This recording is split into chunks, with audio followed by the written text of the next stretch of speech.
Assalamualaikum warahmatullahi wabarakatuh. Saya Abizar Al-Ghifari dari XUGA ingin presentasi pengertian mikroskop dan bagian-bagiannya. Mikroskop adalah alat yang digunakan untuk melihat benda mikro yang sangat kecil. Mikroskop juga sering digunakan untuk meneliti atau mengamati sesuatu untuk mengembangkan pengetahuan dan biasanya dapat ditemui di laboratorium. Terdapat beberapa jenis mikroskop. Berdasarkan sumber cahaya, terdapat jenis mikroskop cahaya dan mikroskop elektron. Sedangkan berdasarkan jumlah lensanya, terdapat jenis mikroskop monokuler dengan satu lensa okuler serta mikroskop binokuler dengan dua lensa okuler. Struktur mikroskop terdiri dari dua, yakni struktur optik dan struktur non-optik. Struktur optik meliputi bagian mikroskop dengan unsur optik, yakni lensa okuler dan lensa objektif, sementara sisanya termasuk dalam struktur non-optik. Bagian-bagian mikroskop yang memiliki fungsi masing-masing. Tiap bagian-bagian mikroskop penting dan menunjang satu sama lain sehingga mikroskop bisa digunakan sebagai satu kesatuan sebagai alat untuk melakukan pengamatan bagi peneliti. Berikut ini adalah bagian-bagian mikroskop dan fungsi meliputi lensa okuler, lensa objektif, tubus, mikrometer, dan lain-lain. Lensa okuler termasuk salah satu bagian-bagian mikroskop yang paling dikenali. Letak lensa okuler dekat dengan mata pengamat atau observer. Fungsi letak okuler adalah untuk membentuk bayangan maya tegak diperbesar dari lensa objektif. Selain lensa okuler, juga ada lensa objektif. Jika lensa okuler berdekatan dengan mata pengamat, maka lensa objektif berada dekat dengan objek yang diamati. Fungsi lensa objektif adalah untuk membentuk bayangan nyata, terbalik, dan diperbesar. Tabung mikroskop atau bisa disebut tubus. Bagian mikroskop berikutnya adalah tabung mikroskop yang biasa disebut sebagai tabung mikroskop atau tubuh adalah untuk mengatur fokus dan menghubungkan lensa okuler dengan lensa objektif. Makrometer atau pemutar kasar. Berikutnya ada bagian mikroskop makrometer atau pemutar kasar. Letak makrometer terdapat di bagian dengan lengan mikroskop. Fungsi makrometer atau pemutar kasar adalah untuk menaikkan dan menurunkan tabung mikroskop dengan cepat.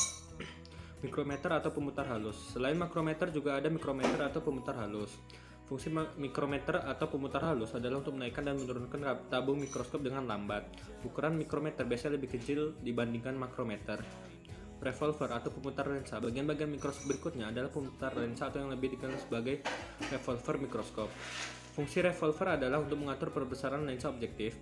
Cara menggunakan revolver adalah dengan pemutarannya ke kanan atau ke kiri. Reflektor atau cermin pengatur. Reflektor juga termasuk bagian mikroskop. Fungsi reflektor adalah untuk memantulkan cahaya dari cermin ke objek yang diamati melewati lubang yang ada di meja objek. Reflektor dua jenis, cermin yaitu cermin datar digunakan saat cahaya yang dibutuhkan terpenuhi, serta cermin cekung digunakan saat kondisi kekurangan cahaya. Diafragma. Bagian mikroskop selanjutnya adalah diafragma atau yang dikenal sebagai pengatur cahaya.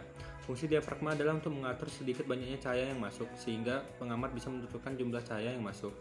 Kondensor bisa digunakan dengan cara diputar dan dinaik turunkan sesuai keinginan. Fungsi kondensor adalah untuk mengumpulkan cahaya yang dipantulkan oleh cermin serta memfokuskan cahaya untuk menerangi objek pengamatan. Meja mikroskop. Berikutnya juga ada meja mikroskop atau meja kerja sebagai salah satu bagian mikroskop. Meja mikroskop ini menjadi alas dan tempat mengamati objek. Fungsi meja mikroskop adalah untuk meletakkan objek yang diamati dalam sebuah penelitian. Penjepit kaca atau klip. Ada juga bagian penjepit kaca atau penjepit objek atau dikenal juga sebagai klip. Fungsi penjepit kaca ini adalah sebagai pelapis objek agar objek tidak menggeser-geser saat pengamatan mikroskop. Selain itu juga terdapat bagian lengan mikroskop yang cukup mencolok untuk diamati. Fungsi lengan mikroskop ini adalah sebagai pegangan pada mikroskop. Hal ini penting saat mikroskop akan dibawa atau dipindahkan menuju ke tempat lain. Bagian kaki mikroskop. Berikutnya juga bagian kaki pada mikroskop. Fungsi kaki mikroskop adalah berfungsi sebagai penyangga atau penopang mikroskop. Hal ini penting agar posisi mikroskop tetap stabil dan bisa berdiri tanpa takut akan terjatuh atau terbalik posisinya. Sendi inklinasi atau pengatur sudut. Yang terakhir juga ada bagian pengatur sudut atau yang dikenal sebagai sendi inklinasi. Fungsi sendi inklinasi adalah untuk mengatur sudut tegaknya mikroskop, yaitu mengatur mikroskop dengan mengatur derajat kemiringan mikroskop untuk memudahkan pengamatan. Itu saja definisinya, dan ini adalah foto-foto bagian-bagiannya. Itu saja dari saya. Assalamualaikum warahmatullahi wabarakatuh.